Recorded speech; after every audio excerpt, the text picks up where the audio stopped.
Pirms jūs redzējat tādā kuplā pulkā, tāda stāstnieku festivāla Zivzupa, mēs parasti sākām piekdienās, lai varētu aiziet uz skolu un tos cilvēkus, kas ir darbā, arī varētu kaut kā iesaistīt. Ja?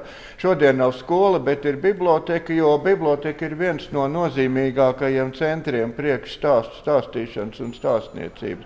Mums ir no 2010. gada šis UNESCO stāstu biblioteku tīkls, un tagad Nacionālā biblioteka to visu ir pārņēmusi, un mēs ceram jauki turpināt. Bet pati pirmā svarīgākā lieta šī pasākumā ir Milda has birthday today.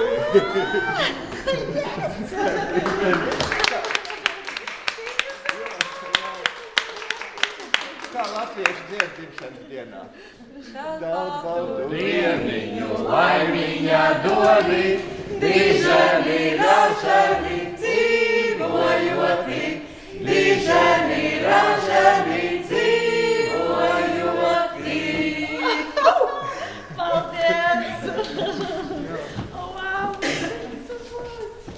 Tā, mums būs arī tulkojums angļu valodā, es jaukšos pa vidu, ja? Milda, who you are? Tell about how you became a storyteller and... Hello, hi everyone.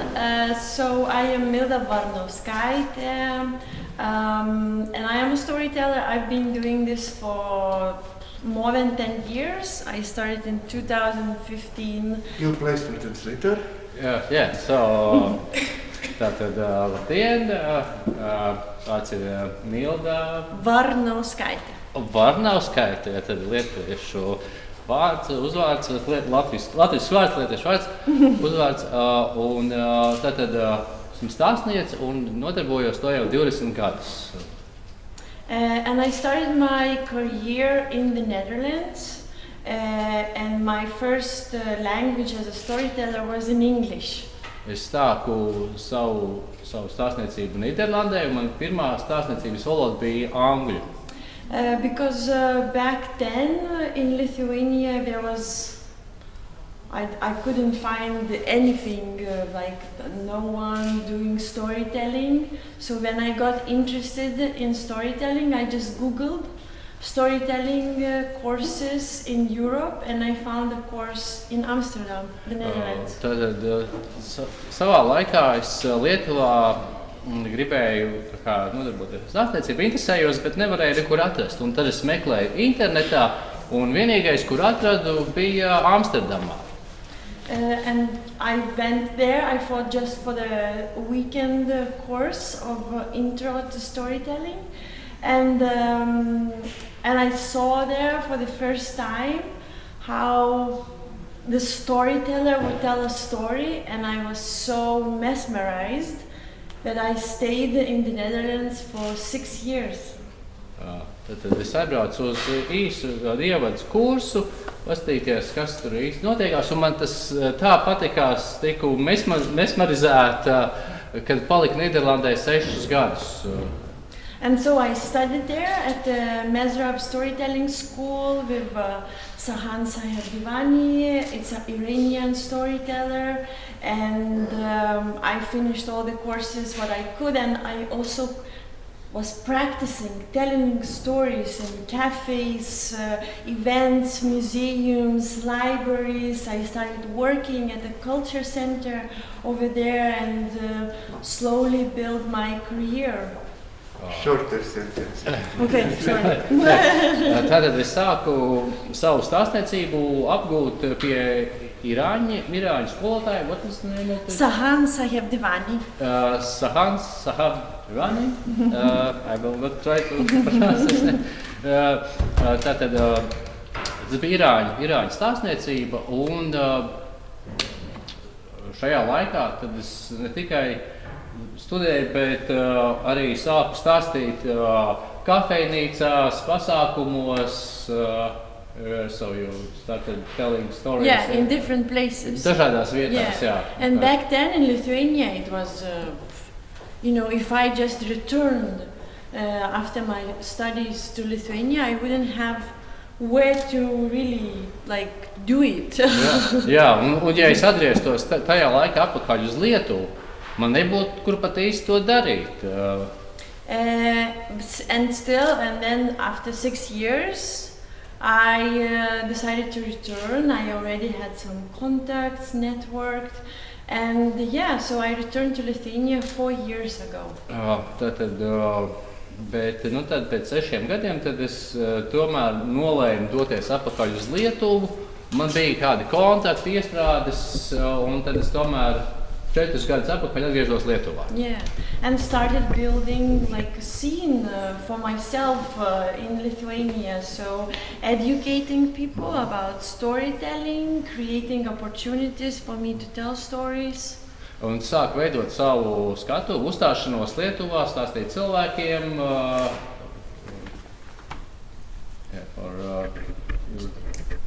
Where I could tell stories. Jā, visur, kur varēja stāstīt. Libraries, bibliotēkās. Organizing events myself. Organizēju pasākumus pati.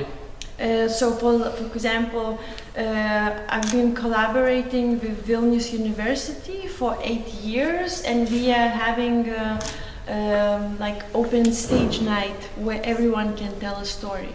Un, piemēram, es sadarbojos 8 gadus ar Viļņas universitāti, kur ir atvērtā skatuve, kur ik viens var nākt ar savu stāstu un to izstāstīt. Yeah. So How many people came to tell stories? If we really started, up to 10 people would come, but it was 8 years ago, and now in 8 years we have regularly 50 people every time. So it's once a month, I would say 50. It's a regular number. In which time and how it was organized? Tagad mums bija uz šiem pasākumiem arī nāk cilvēki, tad attīstījās gadu gaitā, bet tagad mums ir apmēram 50 cilvēki uz pasākumu. So it's at night, starts at 7 on Tuesday, and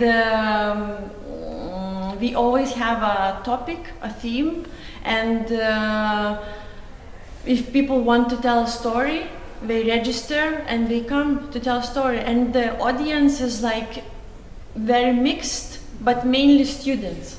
Un tad katrs var nākt izstāstīt savu stāstu, pieregistrēties, un tas notiekās otrdienas naktīs. Un cilvēki nāk dažādākie. Jā. What topics, what themes? Un katra reize ir kāda tēma. Okay, the last one was surprise. The one before was revival, and then love.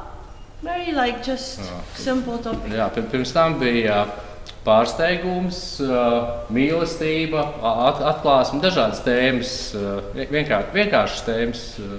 Yeah, and I start to see now that storytelling is helping young people especially to practice being social. Un es redzu tagad, kā stāstniecība palīdz jauniem cilvēkiem, palīdz sociālākiem, socializēties. Yeah, because we are losing it. Jo mēs zaudējam to. It's hard for them to get in a conversation with another person, to meet someone. We became incredibly, just closed, and so with storytelling, I see that they come to those nights because they want to talk with people. Jā, mēs redzam, ka jauniešiem grūtāk uzsākt sarunu, iesaistīties sarunā ar kādu, un tas viņus atver, un tāpēc mēs redzam, ka tas palīdz nākšanu uz stāstniecību, palīdz runāt ar cilvēkiem. Yeah. So at the beginning, our goal was really maybe to help people to improve their storytelling skill, that they would become better storytellers. Tātad mēs sākumā domājam, ka tas būtu grūti cilvēkiem uzlabot stāstīšanas prasmi, lai kļūtu par labākiem stāstniekiem. But now we are seeing that we just want to create safe space where they can tell their stories. They of course practice also telling stories, but they can also socialize. Jā, un tagad mēs skatāmies, ka mēs gribam vairāk nevis padarīt par labākiem stāstniekiem, bet radīt drošu vidi, kurā var nākt stāstīt stāstus, socializēties. Yeah. So it works. The ones who really want to really get better in storytelling, they can ask me advice and I can coach them. And the ones who just want to be with the other people, they come for that, but they also hear about storytelling. Jā, nu tad es esmu tur klāt, ja kāds vēlās, es varu patrenēt stāstniecībā, ja ir kādi jautājumi, bet tas ir par vidi. It is mostly learning by practice. Yeah, exactly. And Yeah. it is community of Yes, people. yes.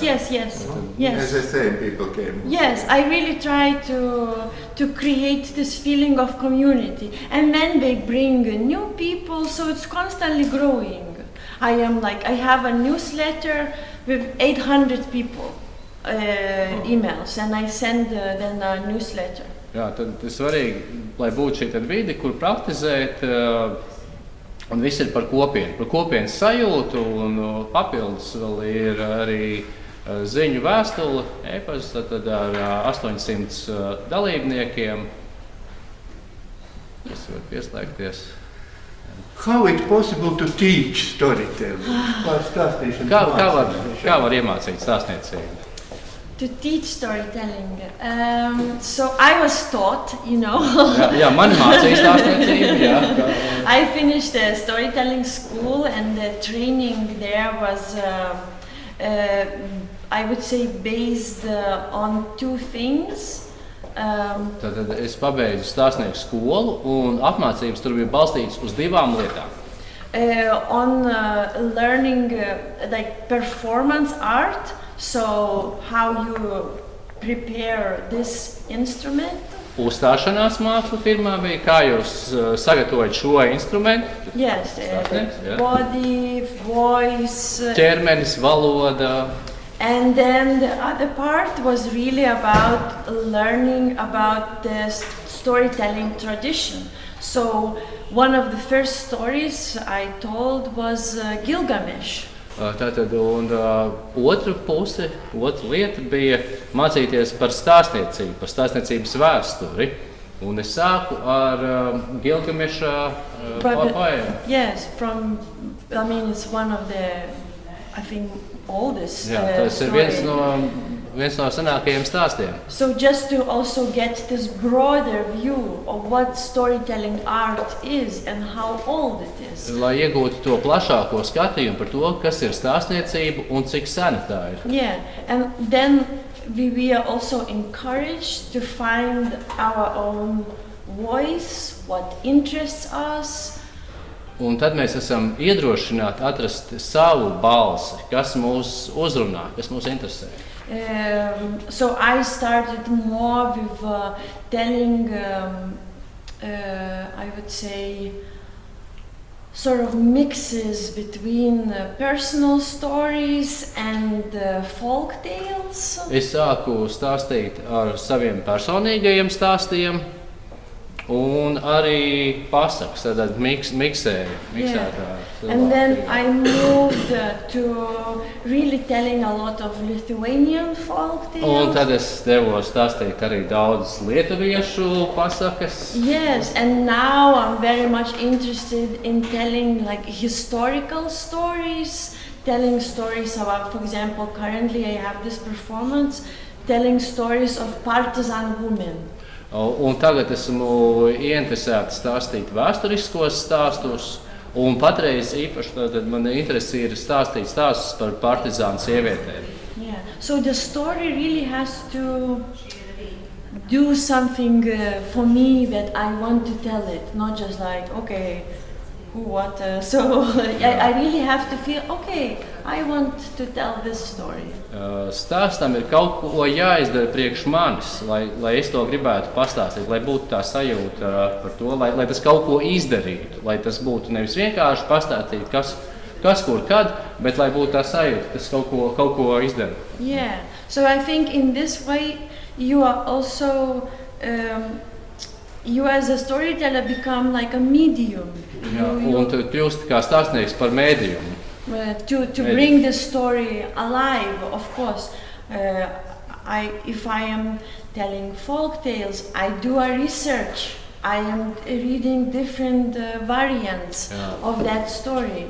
Jā, un stāstam būt dzīvam, un lai stāstītu arī pasakas, es taisu pētījumus, veicu pētījumus, skatos dažādas versijas stāstam. Yeah, and then when you see in the different versions, then there is a space to tell it differently. Jā. Un kad es redzu dažādos tos variantus, tad parādās telpa, lai to pastāstītu dažādāk. Yes, so I try to be authentic to myself as an artist, but also respect the tradition that, you know, is really so old. Es vēlos būt autentisks gan kā mākslinieks, gan arī respektēt tradīciju, kas ir tik sena. How to remember so long story? Kā atcerēties tik garus stāstus? I think it's really depends, for me at least, that these stories become part of me. I prepare them that they have my emotion. So it's not just a text. Priekš manis stāstiem ir svarīgi, lai tā kļūtu daļa no manis. Tas nav tikai par tekstu, lai tur būtu. Yeah, in a way, it kind of becomes part of my, experience as well. Because when I am preparing a story, I see everything, what's happening, and I also feel what's happening. So, it's not just a text. It's not just a text. Jā, tad tas nav teksts, tas kļūst par visu, par to, kas manī notiekās. Un tad tas nav tikai teksts, šis stāsts. Yeah, for me it's a physical experience. Priekš manis tā ir fiziska pieredze. Yeah, and if it's not so easy to forget something, you've been to the place, right? I've been to Kuldīga, so I'm not gonna forget this easily. Tu nevar aizmirst savus pieredzes, ja es esmu bijusi Kuldīgā, tad es nevaru aizmirst to, tāpat arī So when I enter the world of the story, for me it's like coming to a new space. Un tad ieejot stāsta pasaulē, priekš manis tas ir ieiet jaunā telpā.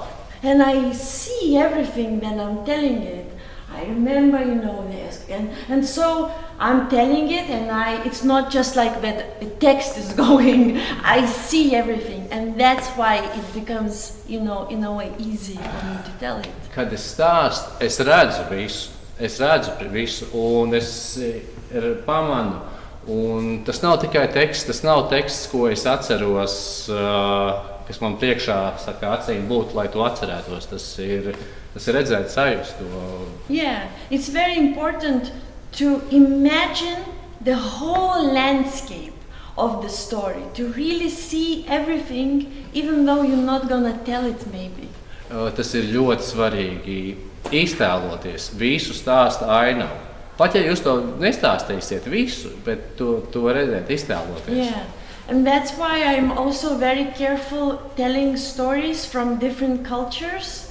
If I haven't been to this country and I cannot imagine the landscape, I'm like, can I really tell it? Un tāpēc esmu ļoti piesardzīga ar stāstiem no citām kultūrām, kurās, ja es neesmu tur bijusi, un es nevaru iztēloties to ainavu, kāda ir vide, kāda ir ainava, tad es nevaru pastāstīt. Yeah, so I really try, if I'm collecting the stories, I collect from the places where I've been, right? And then it's, for example, I went to India, and now I really know how hot it can be, and it's a different telling then. Jā, un Es stāstu no vietām, kurās esmu bijusi, un es šo stāstu savācu. Esmu bijusi Indijā, un tagad es zinu, cik karsts tur ir. Un, ja es stāstu, tad es to varu just tā cita stāstīšana tādā karstumā. But you need remember the text. You remember exactly, or you retell what you see. Vai tu tātad tekstu atceri? Mācies no galvas. Vai no galvas, vai tu pastāsti to, ko tu redzi, vai If I read the text, right, I prepare the story, I read the text, and for example, first time I read, I usually just listen, and I try I'm just listening, and usually I don't remember anything the first time, and the second time when I read, I start seeing sort of like images, right? Tātad pirmo reizi, kad es saskaros ar stāstu, es tikai lasu. Es varbūt neko pat neatceros, es vienkārši lasu, kā tas izklausās, un pēc tam nākamajā reizē jau parādās bildes, kādas iztēlojās attēlus. Yeah, so then I see it, and then I start retelling, for example, like this. I close my eyes and I see those images, and I'm retelling to myself, but then I'm also adding something, for example. Un tātad es, kad iztēlojos, es redzu šos stāstus, bildes, un tad es pamanu kaut ko vēl, un tad es varu tajās pievienot. Yeah, and for example, if it's written, a woman came, but no description of her. Ja, piemēram, ir rakstīts, atnāca sieviete, bet nav nekāds apraksts par viņu. So when I'm like this, I see how she looks like, and then I add, she has long hair or short hair, curly hair, you know. Yeah. And then, okay, she's gonna be this one. Un tad es atceršos, un kad iztēlojos, tad jā, tā sieviete atnāca, tad es iztēlojos, kāda viņa bija. Vai viņa ir gari, īsi, mati, čirkaini. Un tad es varu izvēlēties, tā būs viņa, tad es zinu, ka tā būs tā. And so it's like slowly becomes my story. Un tas lēnām kļūst par manu stāstu. It is shorter or longer than original? Usually longer. Garāk vai īsāk? Parasti tas sanāk garāk. But it's not dangerous because people don't like very long stories. You must be very good storyteller. Yes, yeah. Vai tas nav bīstami, kad ja stāsts ir garš, cilvēki ir rītīgi gar stāstu? I have no problem. Man nav problēmas ar to.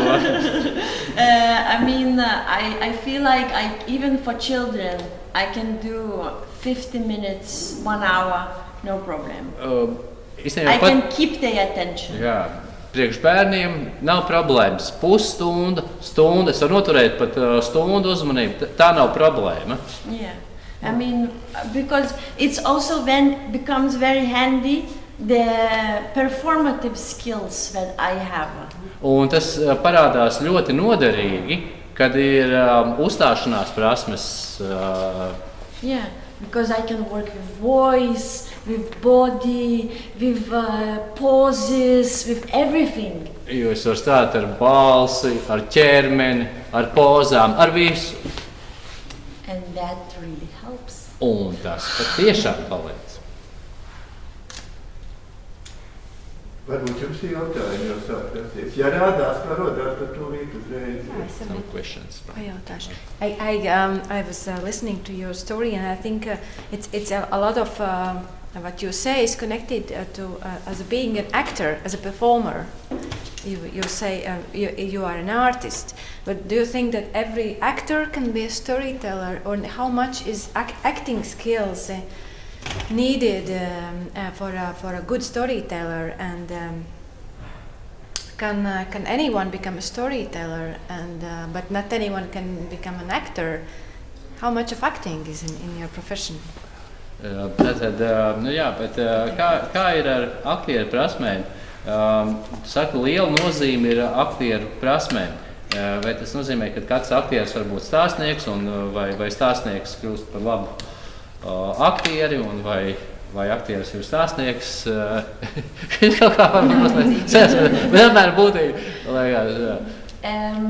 Very good question. Thank you so much. And so it's very important to understand that when the actor is on stage, they are always in a character. Ir ļoti saprast svarīgi, kad aktieris, kad ir uz skatuves, viņš vienmēr ir lomā. Tāda loma, ko viņš atveido. Yeah. And for the storyteller, you are not in a character. Priekš stāstnieku tu neesi lomā. And this is then very bad storytelling if you are in a character of a storyteller. No. Un tas ir ļoti slikta stāstniecība, ja tu esi lomā, kas būtu stāstnieks. Yeah. Tātad tu stāsti, tu iztēlojies, tu esi loma, stāstnieks, un tad stāsti no šādas lomas. You start as you. Tu sāc kā tu. Yeah, I start as Milda, not as a storyteller Milda. Es sāku kā Milda, nevis kā stāstniece Milda. And then the acting skill can help when I need to jump very quickly in creating a character, a fox, a rabbit, a man, but I will jump in a character and then back in being myself. Un tad ar aktieru mākslu es varu ātri pārslēgties uz kādu lomu, kas ir stāstā. Es varu būt lapsa, es varu būt vīrietis, es varu būt visādas lomas, bet tas tikai palīdz pārslēgties, lai pēc tam atkal atgrieztos apakaļ pie sevis. So as a storyteller, what I also went through the training, you go through the process taking off masks to really listening first. Who are you? What is your voice? Un kā stāstnieks, mēs lielu uzmanību veltījām tam, lai nomestu tās maskas, iziet cauri visām maskām, nomestu tās nost, un lai tu būtu tu. And once you would drop all the masks, you can take some when you need for the character. But I'm not an actor. I just, I assume that for the actor's training is a little different. You learn how to be someone else. Jā, un kad šīs lomas ir nomestas, maskas ir nomestas, es varu kaut ko izvēlēties, kaut ko paņemt, bet tā atšķirība ir starp aktieri, kad aktieriem ir svarīgi būt par kādu citu, par šo lomu. Yeah, and I believe really anyone can be a storyteller. You just, if you have this strong need to tell a story, to tell to others how you see the world, that's it. Jā, un es ticu, ka katrs var būt stāstnieks. Ja tevī ir iekšā spēcīga vēlme pastāstīt kaut ko pasaulē, parādīt, tad to var izdarīt. Var pastāstīt stāstu. Yeah. But storyteller, I see. Use stories, yeah? How to find stories and what is a good story. Kā atrast stāstu priekš stāstniekiem, tad kā atrast stāstu un kas ir labs stāsts? It's really like just reading. Lasīšana.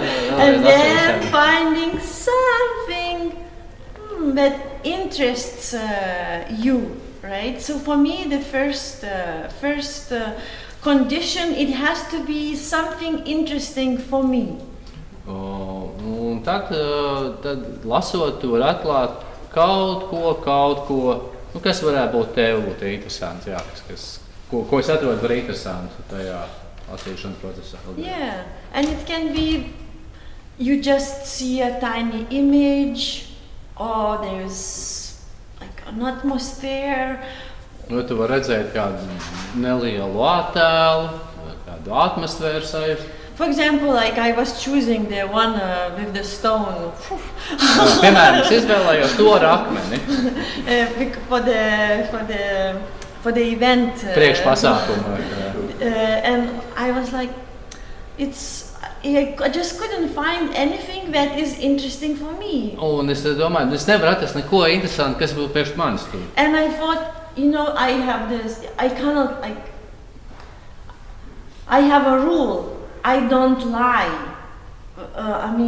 When I am in front of people telling story, I don't want to lie, to pretend. I really need to feel I want to tell the story to you. Un tad, kad es gribu izstāstīt stāstu, kad esmu pie skatuves, es nemeloju. Es nemeloju un es gribu izstāstīt stāstu, kas man ir būtisks, lai nebūtu izlikšanās. So I found, I was reading and nothing really was interesting for me. And then I found this tale where this boy helps two animals.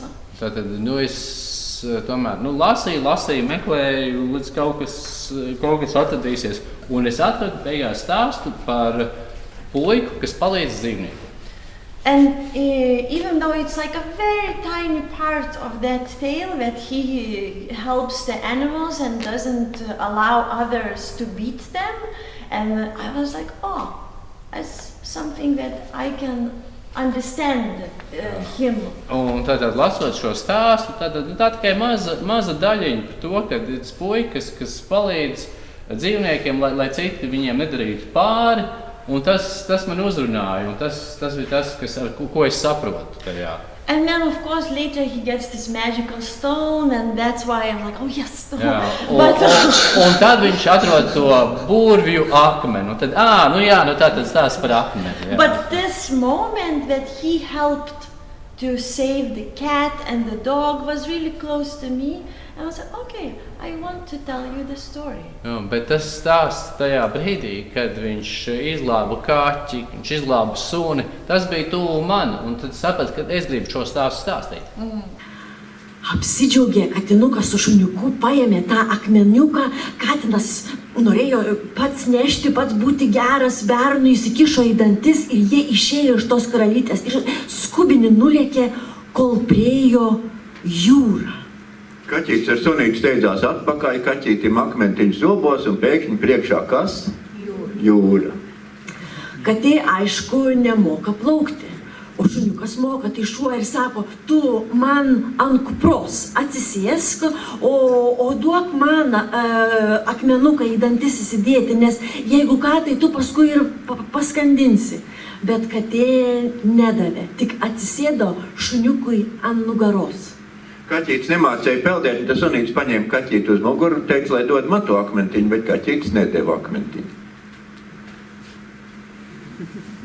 Šuo plaukė, katinas ant kupros. Sunītis peldēja, kaķītis uz muguras. Staiga pakilo vėjas, audra. Sacēlās vētra.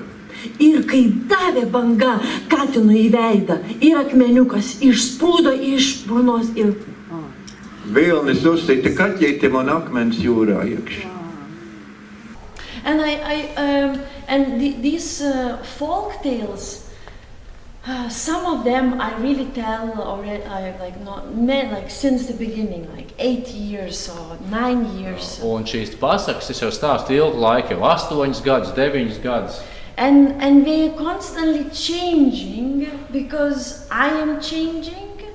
Un tās ir patstāvīgi mainās, jo es mainos.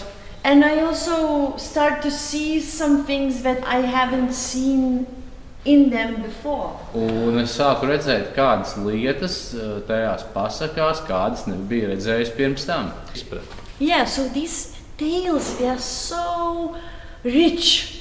They slowly grow and they open themselves.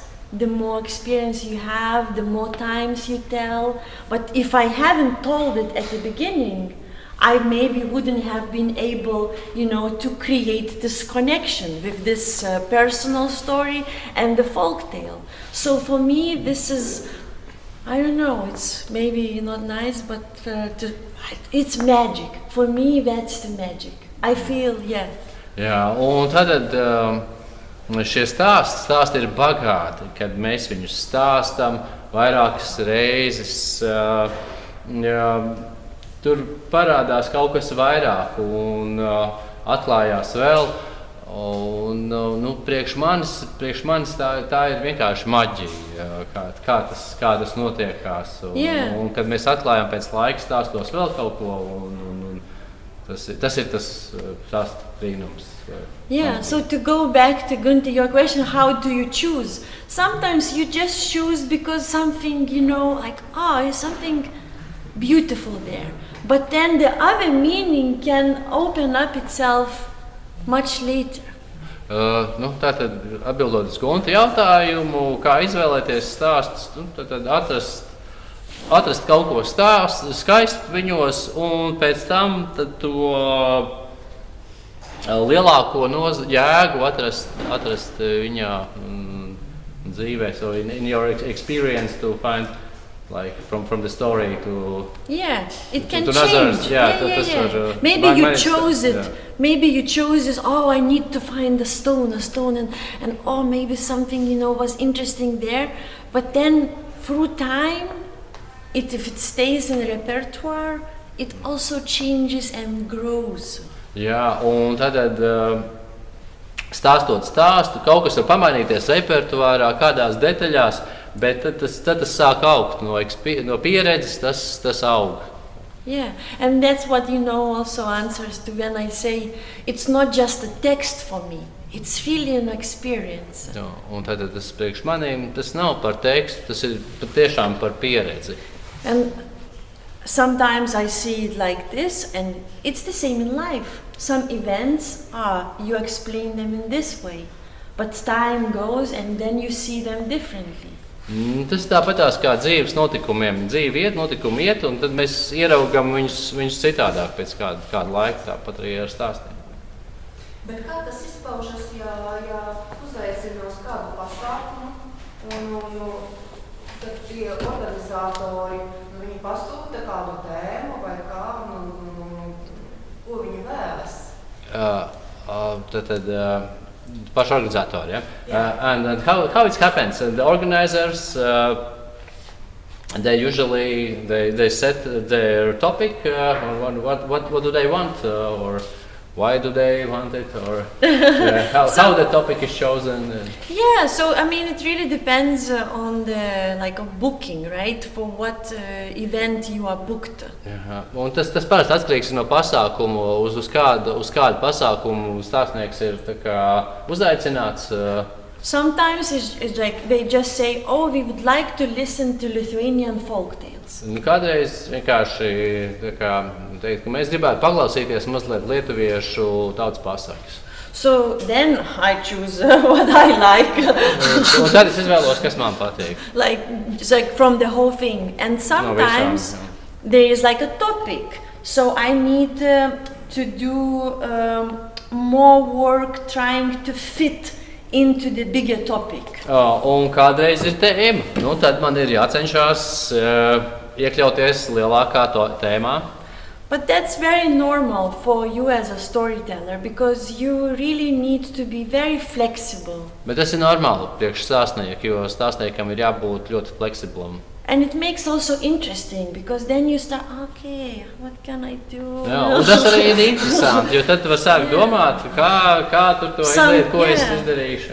Sometimes retelling the same story that you've been telling, but maybe changing something a little bit. Citreiz tas ir izstāstīt to pašu stāstu, tikai kaut ko mazliet pamainīt. Yes, and or sometimes looking, and for me, I see no problem in really fitting the topic. Parasti es neredzu lielu problēmu iekļauties tēmā. Yeah, I really see storytelling as a very democratic art. Es redzu stāstniecību kā ļoti demokrātisku mākslu. It can happen anywhere. Tas var notikt jebkur.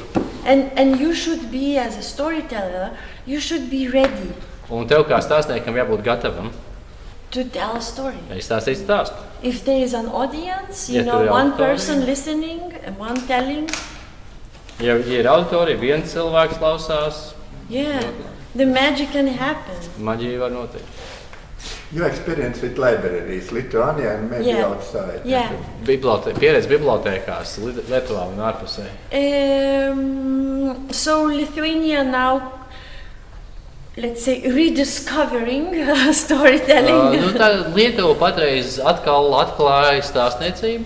And there is one library in Lithuania, Panevėžys, that work very much with storytelling and training storytellers, Oh, librarians, to tell stories for children. Un tad ir viena bibliotēka, Paņevežus, kurā nodarbojas ar stāstniecību, kurā stāstnieki ir bibliotekāri, kur stāsta bērniem. Yeah. So and if I tell stories there, you know, I come as an artist, and or sometimes I give trainings for librarians, helping them as well to tell stories. Un, ja es tur dodos kā stāstnieks, tad es stāstu kā mākslinieks, vai citreiz trenēju bibliotekārus stāstīt stāstus. And it really helps. I think storytelling is really good tool to help children to get interested in books. Un tas tiešām palīdz. Es domāju, ka stāstniecība ir brīnišķīgs veids, kā parādīt bērniem grāmatas, interesēt bērnus grāmatās. Because when you're telling story, not reading it, but when you're telling to children, you are seeing their eyes. Tāpēc, kad tu stāstu, nevis lasi no grāmatas, tu redzi bērnu acis. And so you create connection with them. Un tu izveido kontaktu ar viņiem. And then through storyteller, they learn different stories. Un caur stāstnieku viņi mācās dažādus stāstus. They also learn, they grow their imagination. Viņi attīsta savu iztēli. Because everything they need to imagine, right? Tāpēc, kad visu, ko viņiem vajag, visu, ko viņi var iztēlot. And they learn about their own emotions because they have to follow a character. Un viņi mācās par savām emocijām, jo viņiem ir jāsekos personāžam stāstā. Yeah, and then after you can be like, oh, more stories you can read here. Un tad viņiem parādīt, ka vairāk stāstus vēl tu var lasīt grāmatās. Yeah, so it's like, I think it can be really powerful tool to help them to go, you know, from this digital world that they are born into digital world, to you as a storyteller can be like this medium to help them find books. Un tas var būt kā spēcīgs instruments, kas no digitālās ierīces aizved projām uz stāstiem un ļauj interesēties par grāmatām. Yeah. And you do it through connection. Un tu dari to priekš sasaites kontakta. Un vēl viens jautājums. Piemēram, tādā skolā, stāstnieku skolā, tur nebija tāda tēma, kā, piemēram, saskatīt savā dzīvē stāstus, ikdienā. And in your studies, about the storytelling, yeah. Do they have a topic seeing stories in your life, or finding stories in your life from your life? Yes, I mean, not exactly like that topic, but working with your own story. I believe it's very important to really. You need to learn how to tell your own story. It helps then after tell the stories of the folk tales, like tell folk tales. Varbūt tās ne tieši tāda tēma mums bija, bet mums ir pastāvīgais uzdevums. Mums bija stāstīt savu stāstu. Ir savu stāstu stāstīšana, Un, ja tu varēsi labāk izstāstīt savu stāstu, tu varēsi arī stāstīt labāk pasakas. Yeah. So I told many biographical stories. Es esmu stāstījis daudz biogrāfiskus stāstus. Did I answer your question? Vai es atbildēju uz jautājumu? Jā. Yeah? Jā. Vienkārši es domāju, ka tās varētu būt arī tās treniņš, piemēram, katru dienu uzrakstīt ceļoli, ja varbūt katru dienu ierakstīt dienas grāmatā kaut ko, kas varētu kļūt par stāstu. Okay, that just was the idea that maybe that to write a poem every day or to Like write or keep a diary. like a creative, not like a task. You know, everyone chose how they want. I think what really helps when you are learning to tell the biographical stories, you learn to notice what's interesting in your life. Because that's interesting, I can tell it, right? And then the life becomes interesting as well, because you see it differently. Un, ja par biogrāfiskiem stāstiem, tad mācoties viņus stāstīt, pamani detaļas arī savā dzīvē, un tas arī palīdz sev tādā ziņā. Yeah. Some people make lists, but for example, working for me to have this experience of being able to tell biographical stories, right? Really helped me working with teenagers. Bet tad stāstot šos te biogrāfiskos stāstus, jo kāds var izvēlēties, kādā veidā vai tas būtu. Ja? Bet tieši viņas gadījumā tie biogrāfiskie stāsti, un tas palīdzēja viņai sarunāties ar pusaudžiem. Because for the teenagers, you start telling a folktale and we are like, Jo tu sāc pusaudžiem stāstīt tā pasāku, un viņi sāk gulēt, viņiem garlaicīgi already. But I start with a personal biographical story. Bet tad, kad stāst ar personisku, ar biogrāfisku stāstu, so in a way I also open myself to them. Tad es tādā veidā atveru arī sev priekš viņiem. They get curious. Viņi kļūst interesanti. And then I squeeze a folktale. Un tad es iespiežu tur daudz pasaku. Biographical stories. One group is from your own life, yeah? Yeah. But people another lives. You tell about books and about your own stories, but third group is another people's stories from another. Yes. People, yeah. So currently the show that I'm touring a lot is the songs of the partisan women, and it's. Jā, tad jautājums par to, kad stāsti dažādi biogrāfiskie stāsti, personīgie un vēl citu cilvēku stāsti. Kā sanāk ar citu cilvēku stāstiem? Un tad šeit ir tas piemērs, ko viņi stāstīja sākumā par partizānu sievietēm. Ja, kad ir citi cilvēku biogrāfiskie stāsti, partizānu sievietes.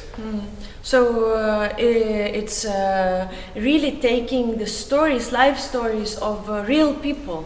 Tas ir tiešām ņemt dzīves stāstus no īstiem cilvēkiem. And constructing, building the story and telling it. Un konstruējot, būvējot stāstu un stāstot to. So yeah.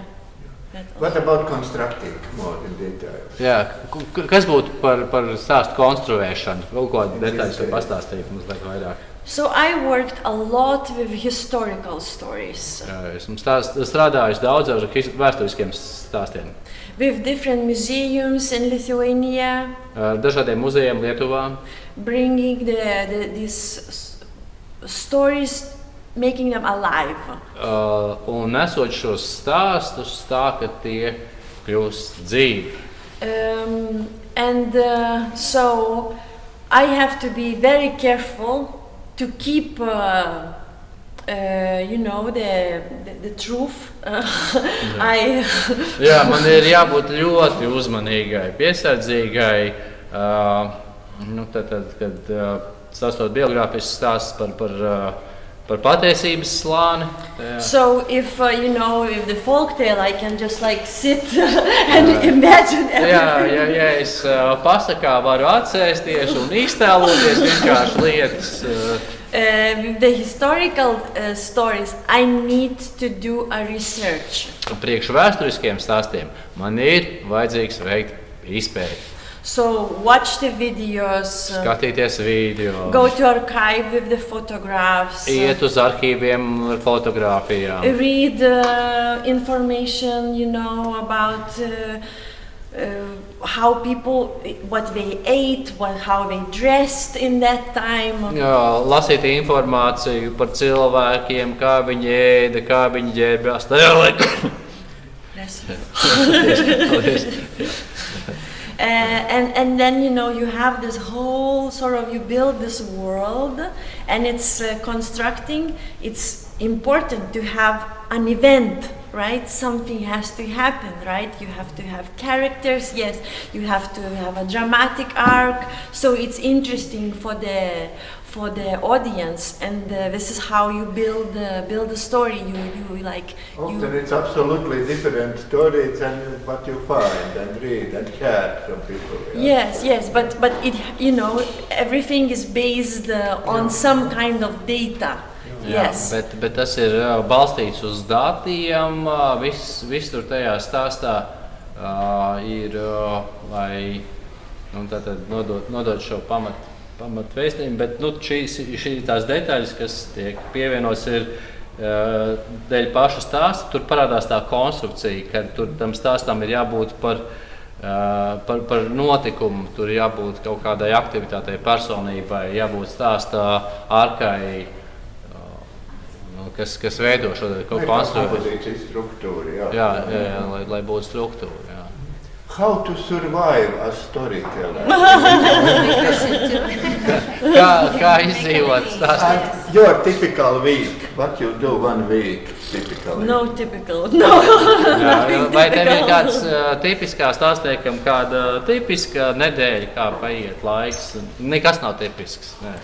So, surviving and thriving, not only surviving, requires skills of entrepreneurship. Izdzīvot un plaukt, attīstīties, tas prasa uzņēmējdarbības prasmes. Yes, so you need to network. Jā, tev vajag ar citiem tīklot, sazināties, iesaistīties. You need, for example, sometimes I haven't worked in that city yet. Citreiz vienkārši padomāju, es neesmu tajā pilsētā strādājis, un tad es strādāju. So I write an email and I say, hello, this is me, la la la, I am gonna be in your town. I'm gonna come for you, and would you like to meet and chat? Un tad es rakstu e-pastā, tātad es būšu jūsu pilsētā, un tā tālāk, un tad varbūt tās vēlties satikties. And then I go, I meet, I chat, I say things, what I do, I present. It can be library, it can be museum, culture center. I introduce myself, and I make these connections. The few times the person had no idea what storytelling is, and they were like, could you tell a story? I'm like, okay, I'm gonna tell a story. Jā, un tad es eju uz šīm vietām, vai tas būs bibliotēkas vai citas. Mēs runājam, čatojam, iepazīstinu ar to, kas ir stāstnieks, kas ir stāstniecība. Bieži cilvēki pat nezina, un vai var pastāstīt stāstu. Saku, protams, kad es varu pastāstīt stāstu. Jā. Tad es to daru. If I would be sort of maybe selling socks, so you come show the socks.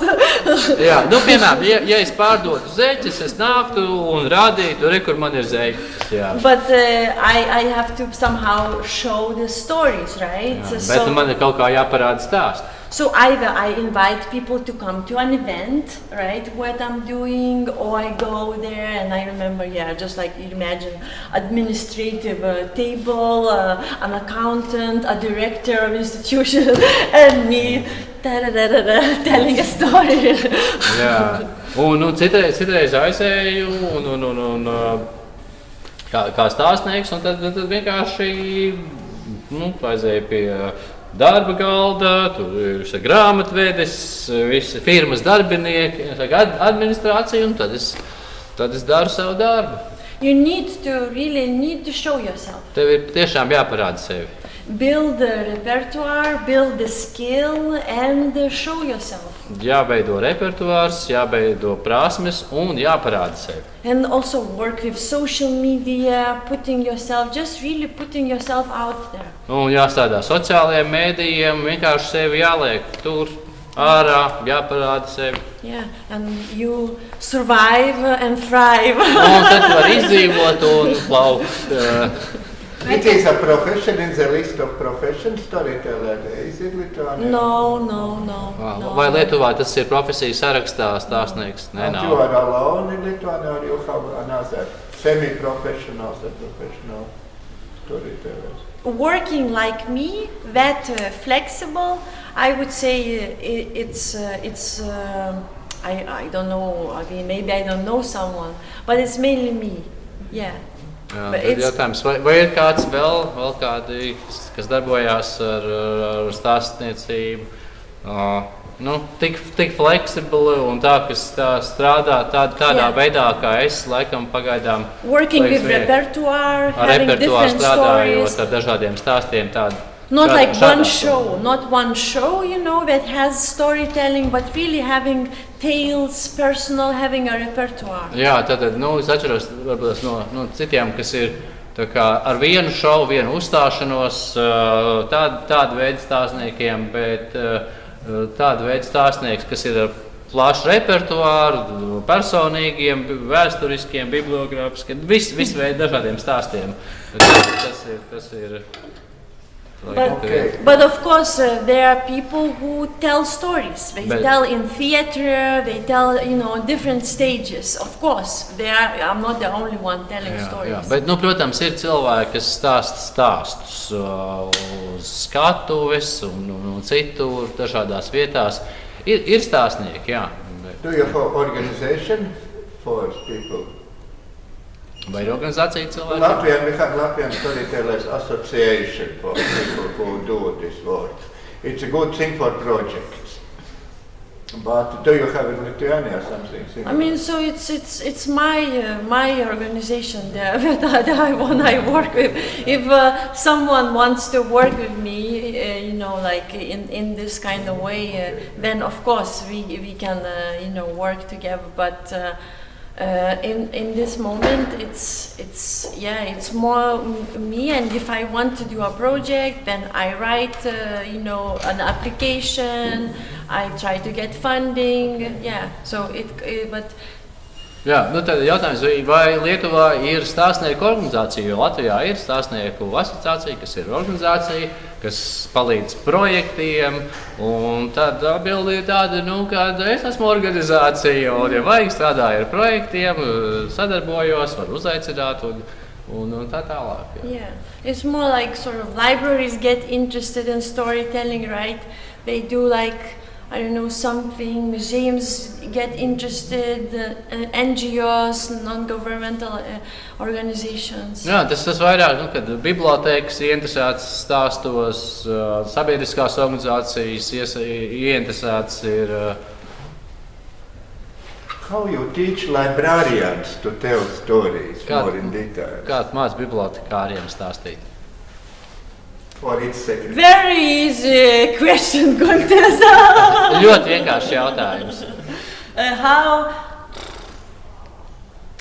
Same like everyone else. It doesn't matter what kind of profession you have, right?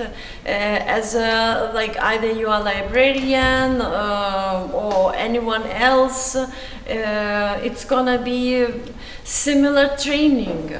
Tieši tāpatās kā visiem pārējiem. Nav svarīgi, vai cilvēks ir bibliotekārs. Tas nav tik no profesijas atkarīgs. Tas nāks un apgūs. So it's like this same process everywhere. Tas pats process visur. if you want to tell biographical stories, so how you go inside out, from inside the story, how you learn it to tell it, so it becomes something that you can see from outside. Jā, tātad viss atkarīgs, piemēram, ja tie bibliogrāfiski stāsti, tad tu ej no iekšpuses ārā un tu skaties uz šo stāstu, kāda tā konstrukcija ir veidot to. What? Yeah, the biographical stories, you go from inside out. Yeah, from inside out. Yeah. There is the story inside you, you Jā, know. tavs because biogrāfiskais stāsts ir tevī, un tu viņu vienkārši mācies iznest ārā. Yeah, so it's one process, and there's another process when you teach people how to take it, either it's from a book or a historical, and how this story is not related to your life, right? It's outside, and how you take from outside, from out inside, how you make it yours. Jā, un tad otrs ceļš ir, kā tu to stāstu no ārpuses nesi iekšpusē. Kā tu to stāstu padari par savējo, vai tas būtu no grāmatām vai no citiem avotiem. Tad, jā, viens ir no iekšpuses uz āru, otrs ir no ārpuses uz iekšu. Divi veidi. Optimal size of group of people, how many? Kāda grupas optimālais izmērs? Usually it's a small group, like 14. Parasti 14 cilvēki, kāda ir maza grupa. Yeah. And how to work with fair to teach stories. At the beginning, most people has fair. I'm not storyteller, I cannot tell. I have fair to tell publicly. Kā ar bailēm strādāt? Ja cilvēki baidās uzstāties, stāstīt stāstus?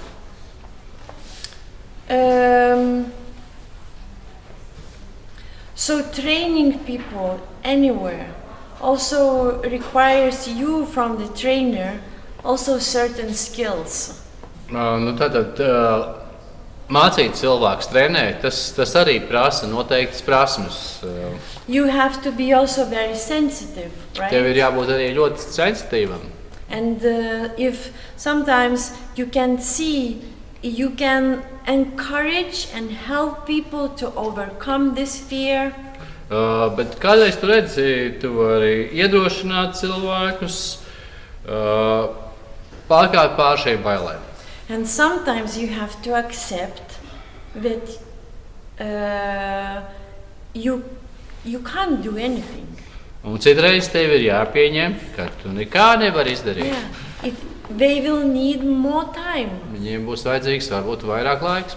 And when, it's gonna change in something inside them, they will allow themselves. Un tas kaut kas izmainīsies viņos, viņi atļaus sev. So as a trainer, I really try now, after at the beginning I thought, I can change all of you.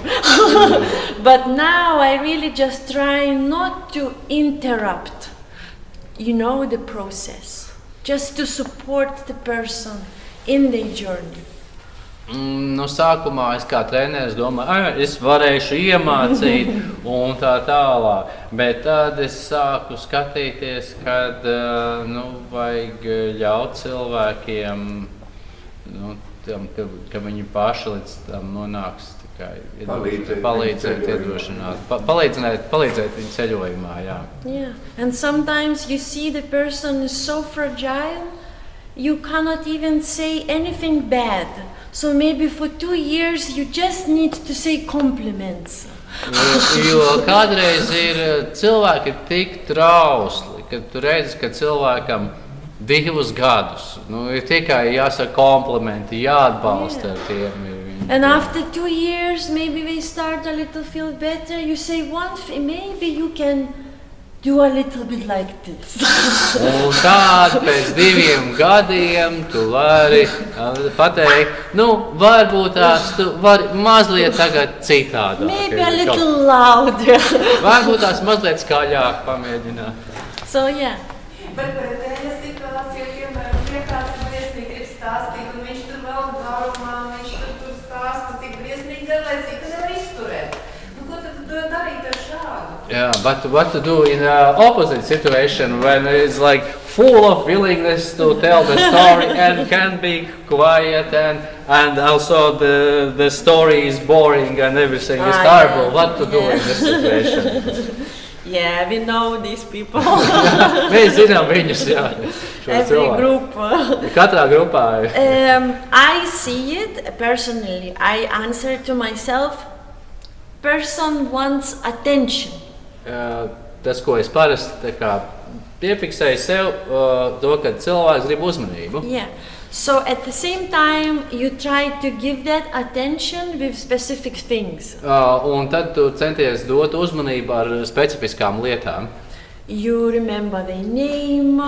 Tu atceries viņu vārdu. You give the special attention. Tu sniedz speciālu attieksmi, uzmanību. Compliment. Komplimenti. So you compliment, shower a little bit with compliments. Jā, tu mazliet pamazgā ar komplimentiem viņus un, kā saka, apstrādā. And at the same time you care about other people, right? Un tajā pašā laikā tu rūpējies par citiem cilvēkiem. And you know, after they get a little attention you give to them, you also, like in a polite but very firm way, you say, for example, now we need to stop. Thank you very much. You also need to learn to draw the boundary. Yes, because how I answer, I am responsible for everyone, right? So I'm responsible to give attention to this person that really needs attention. It can go deep in the childhood. Maybe they wanted to tell so much, nobody listened. So this moment, I can give this ear, right? But at the same time, I also need to take care of the others. And I need to stop this person, but not without a compliment, sort of softening the heart and then closing it. Jā, nu, sākumā ar komplimentu, tātad izlīdzina šo situāciju, sniedz to, kas tajā brīdī tam cilvēkam ir vajadzīgs, bet es rūpējos par visu grupu, par visu, kas ir apkārt, un tas ir mans uzdevums, un tāpēc sniedzot no vienas puses komplimentus, labus vārdus, tai pašā laikā ļoti stingri nodefinējot šīs robežas un tā maigi, bet stingri pasakot, ka tagad jādod vārds ir nākamajam un tā tālāk. Bet tā pašā laikā jāapzinās par šo sensitīvo pusi, kad varbūt šim cilvēkam arī ir bijis tas kaut kas tāds, ko viņš grib kopš bērnības izstāstīt, neviens nav klausījies un tā tālāk. Bet tad ļaut uzklausīt, saprast, kas tur ir un tad rūpēties par kopējo procesu un tad mācīties nospraust robežas. So I tried par to otru, bet tomēr kādā veidā likt manīt how to show it to them, how to stop them, how to make them see that how to make them see that they're doing something of the script, or how to say something. I don't know if it's really your responsibility to show to everyone something. First, I try to be firm and kind and firm. Like just really, not like maybe. So there is authority. Jā, tātad varbūt tas nav uzdevums varbūt tās kā parādīt vienkārši tā, bet saglabāt laipnību un stingrumu vienā laikā. Lai būtu laipni un stingri no vienas puses, un tas palīdzēs vairāk nekā mēģināt kaut ko. Sacināties kaut kā tā, vai būtās, vai vēl kaut kas, vienkārši pieklājīgi pateikt. Es teiktu, ka tie ir spēles noteikumi. Yeah, the rules of the game, that there are rules of the game. Yeah, exactly, that's what I was about to say, that when I also give sort of tips for people to organize the storytelling events in like the institutions? Jā, tad, kad es spēles noteikumus, kad es dodu noteikumus, ieteikumus, kā rīkot stāstniecības pasākumu institūcijām, iestādēm. I really tell them to give the rules at the beginning of the event. Es vienmēr saku, ka noteikumus dodiet pasākumu sākumā. Jā. Tas ir svarīgi. And then it's for everyone. Un tad tas ir visiem. And you either use a clock or you do a sign that this is over now, the time, and people need to respect it. Un tad vai nu izmantojam pulksteni vai zīmi, lai zinātu, ka nu ir beigas, un tad cilvēki saprot. Kādas mums vēl ir problēmas vai jautājumi? It's been really like 1 hour and a half. Jā, I feel a little, my brain is fried. Varbūt kaut kādas īpašības, kas liecina, ka es varētu būt stāstnieks vai pazīmes vai rakstura tādas. Are there any signs, what are the indicators or like signs that somebody would be a storyteller, good storyteller? I don't know, honestly. Grūti pateikt, nezinu. Yeah, sometimes I felt, oh, this person could tell stories, and they had like this eagerness, presence, and then they told it for like a couple of years and disappeared. Jā, grūti pateikt, jo citreiz es redzu cilvēkus, viņiem viss ir vēlme, deksme un eagerness for other. They want to tell. Jā, ir šī te vēlme un deksme. They're interested. Ieinteresēti stāstīt stāstus. Un liekas, ka jā, nu tas cilvēks būs īstais, tās vajadzīgās īpašības, un tad paiet pāris gadi, un tas cilvēks pazūd. And sometimes you are not sure about person, they I don't know, and they slowly build the repertoire. So it's really hard. It's really hard to tell it. Un citreiz ir cilvēki, par kuriem šaubies, nu tā, un tad viņi lēnām būvē savu repertuāru, redzē, ka tas progress ir lēns, bet viņi arī iet uz priekšu, tad veido savu repertuāru. Yeah. So if I raise another storyteller in Lithuania, it's gonna be a gift, and for me the biggest gift. Nu, ja es izmācītu kādu stāstnieku Lietuvā, kaut vienu, tas jau ir liels sasniegums. Tā ir liela dāvana. Do you feel that there's a demand for storytelling? Vai tu jūti, ka ir pieprasījums pēc stāstniekiem? Also hard to say. Arī grūti teikt. I really don't know if I would stop, like, you know. Es nezinu, vai es apstātos tā. Turning the wheel. Griezt ratu.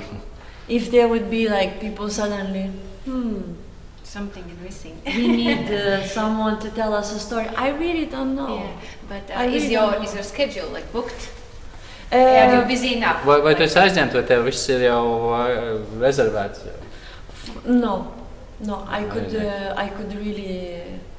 could be more busy, definitely. I'm more busy with trainings than telling stories and enjoying Es varētu būt aizņemtāk ar stāstiem. Man vairāk sanāk apmācībās vairāk, bet tieši ar stāstiem vairāk. Interestingly enough, I tell more stories abroad than I tell it. Interesanti kā ne, bet es vairāk stāstus ārzemēs. And you know, sometimes I ask, maybe I'm doing something, wrong, or is something, what is not working? But I really feel that it's really building a new scene, new understanding of where this, not only in theater, that this art can really appear in more places. Es vairāk jūtos tā, kad es būvēju savu klātbūtni, savu uzstāšanos, savu skatuvi, un kas var parādīties dažādās vietās. Jā. And institutions, we are not used to working with the artists like that. Un institūcijas nav pieradušas strādāt ar māksliniekiem tāda veida. Yeah, I work in France as well. Es strādāju Francijā. So there they are looking for storytellers because they have an agenda in a library, in other places, and we are looking for the artists for the cultural program. Un tur Francijā viņi tieši meklē stāstniekus. Viņi bibliotēkas meklē, viņiem vajag.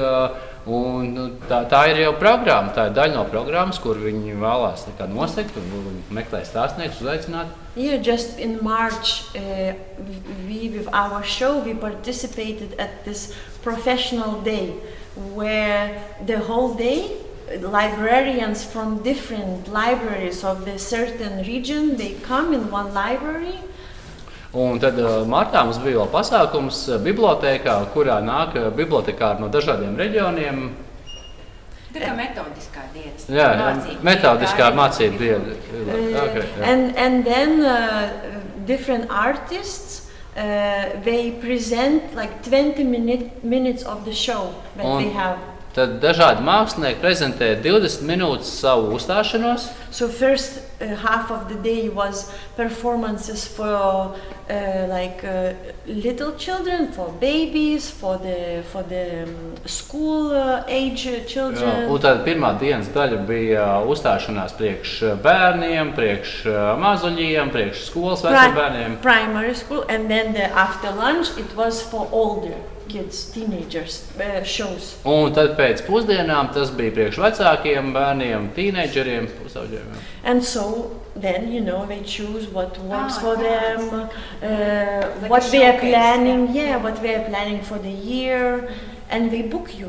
Un tad viņi izvērtē, skatās, ko viņi vēlās priekš gadu rezervēt, un tad viņi rezervē. Yeah, and in Lithuania is more that you write a project, and then it's like more activities. You need different things, and it just works differently. You are not just booked like this, and storytelling.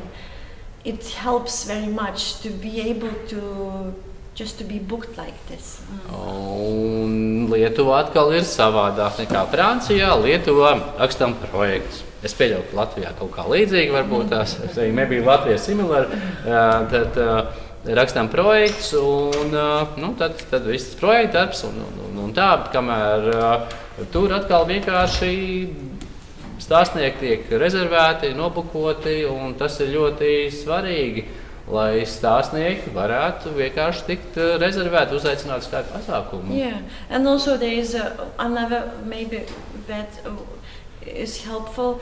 There is also a system that you can register as an artist and work with schools also. They can book you to come to the school. Jā, un tad Lietuvā ir arī sistēma, kur tu vari pieregistrēties skolā, un kur viņi tev var piesaistīt. Yeah, so it's very important now for me to say that I spent, let's say, 6 years living in Amsterdam in the Netherlands, building my international career, and now it's gonna be like 10 years being international storyteller, and I work in Lithuania 4 years. Un tad tas man ļoti svarīgi, kad es mācījos 6 gadus Nīderlandē, 10 gadus veidoju savu starptautisko pieredzi pa visu pasauli, un tad 4 gadus strādāju Lietuvā. So I think if we meet after another 4 years, it's gonna be a different view. Un tad dodiet man vēl 4 gadus un viss būs savādāk. Yeah, it takes time. It takes time, and you need to really persevere. Jā, un tas prasa laiku, bet tas prasa arī centību. So I'm positive. Jā, es esmu pozitīvi noskaņots. Yeah.